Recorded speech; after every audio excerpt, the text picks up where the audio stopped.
Portanto, nós também, pois que estamos rodeados de uma tão grande nuvem de testemunhas, deixemos todo o embaraço e o pecado que tão de perto nos rodeia e corramos com paciência a carreira que nos está proposta, olhando para Jesus, o autor e consumador da fé, o qual, pelo gozo que lhe estava proposto, suportou a cruz, desprezando a afronta, e assentou-se à destra do trono de Deus. Considerai, pois, aquele que suportou tais contradições dos pecadores contra si mesmo, para que não enfraqueçais, desfalecendo em vossos ânimos. Nós temos aqui a escritura de Hebreus, capítulo 12. Nós lemos do verso 1 ao 3. Nós queremos falar um pouquinho sobre a importância do exemplo. Ainda no Hebreus capítulo 13, verso 7, Paulo também diz: lembrai-vos dos vossos pastores, que vos falaram a palavra de Deus, a fé dos quais imitai, atentando para a sua maneira de viver. É muito importante termos exemplo, pessoas que nos inspiram, pessoas a quem devemos seguir. E nós podemos ver que enquanto Israel tinha a Josué e os anciãos ali como exemplo, como modelos, Israel nunca se desviou de Deus, mas quando Josué e toda aquela geração morreu, então a nova geração transgrediu e se afastou de Deus, porque eles não tinham mais um modelo, um exemplo. E eles então tomaram como modelo, como exemplo, os filisteus, os gigazeus, jebuseus, e como eles tinham vários deuses, então Israel também se tornou politeísta e começou a adorar a vários deuses, razão pela qual Deus os entregou nas mãos dos seus inimigos. Então, o nosso foco nesta manhã é falar sobre a importância do exemplo, a importância de ter alguém à frente, alguém para nos inspirar, alguém que tem uma fé que possamos imitar. Isto serve tanto para a vida natural como na vida espiritual. Na vida natural, nós poderíamos pegar vários grandes homens, mas, por exemplo, Napoleão, sem dúvida, foi um dos maiores líderes que este mundo já conheceu. Certa vez, seu exército estava se preparando para uma das maiores batalhas.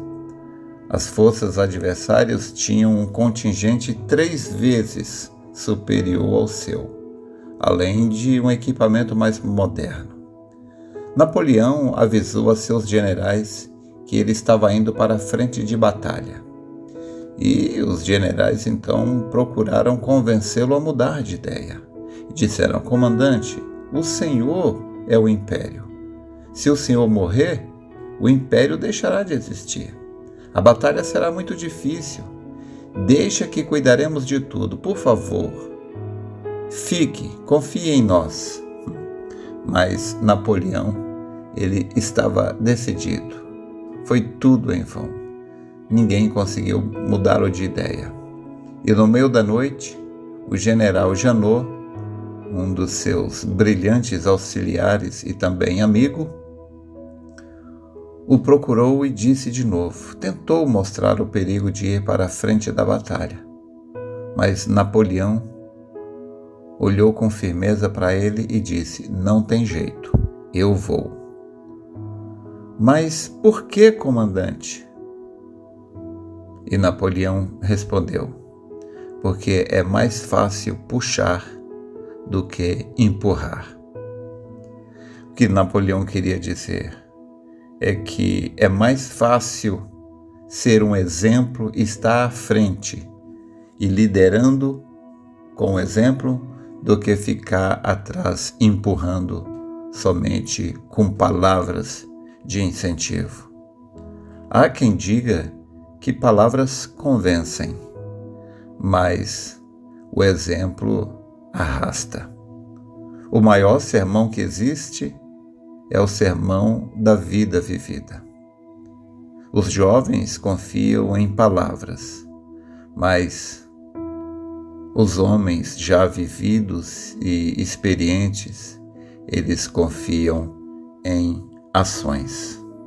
Eu costumo sempre dizer que as crianças até aos 7 anos, elas acreditam naquilo que escutam, mas depois, na adolescência, elas são influenciadas não mais por aquilo que ouvem, mas por aquilo que eles veem seus pais fazerem.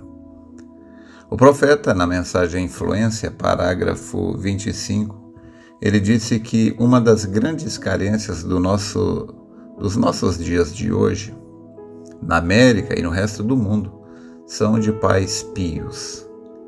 Pio quer dizer que tem a natureza divina. Então, o que a América e o resto do mundo precisa hoje são de pais pios para firmarem uma influência sobre seus filhos. Os pais desse dia têm se afastado dos princípios das Escrituras. Eles desejam mais da moda do mundo, e as igrejas fizeram a mesma coisa. E ao fazer aquilo, nós deixamos isto frouxo e trazemos o mundo para dentro da igreja. E essa é a razão que nós temos este grande dia se eu digo isso respeitosamente aqui perante estes jovens, a razão é que nós temos tantos marginais e assim por diante, assim como eles chamam isto, e pessoas de mau caráter. Muito disto é devido à má vida no lar, pela qual eles foram influenciados nos seus primeiros dias. E eu permaneço um crente naquilo. Crie uma criança no caminho que ela deve andar, e quando ela atingir a idade da responsabilidade, ela não se apartará disto. Então, Uzias havia sido um menino que havia sido criado com os pais numa tal posição, até que isto o influenciou. Olhe num dos nossos grandes americanos de quem eu poderia pensar, Abraham Lincoln. Ele certamente foi merecedor de todo o crédito que lhe é dado. E mais, ele teve um mau começo, nasceu em um lar pobre e não tinha condições de poder ter uma educação escolar. Escrevia nas areias. Nós entendemos que os únicos 2 livros que ele sempre possuiu na vida, até que ele tinha por volta de 21 anos de idade, foram a Bíblia e o Progresso do Peregrino. Ou isto talvez tenha sido o livro dos Mártires, de John Foxe. Foi um daqueles livros. Porém, vocês veem, o que aquele homem leu, isto influenciou sua vida. Aquela é a mesma coisa hoje. Nossos mercados estão tão acumulados com vulgaridade e sujeira. Hoje, os celulares, a internet, simplesmente pervertem as pessoas. Então, aquilo que você lê, aquilo que você ouve, te influencia. O tipo de pessoa que você para ouvir molda o seu caráter e alimenta o seu espírito. Por isso, o grande ditado: diga-me com quem tu andas, eu direi quem tu és. A pessoa que você escolhe para ouvir determinará o seu destino. Lembre-se, o que aconteceu com Israel no deserto é o modelo do que acontece com a gente hoje. Selecione com cuidado as pessoas que você para ouvir, porque elas certamente moldarão o seu espírito. Espero ter te ajudado. Deus te abençoe.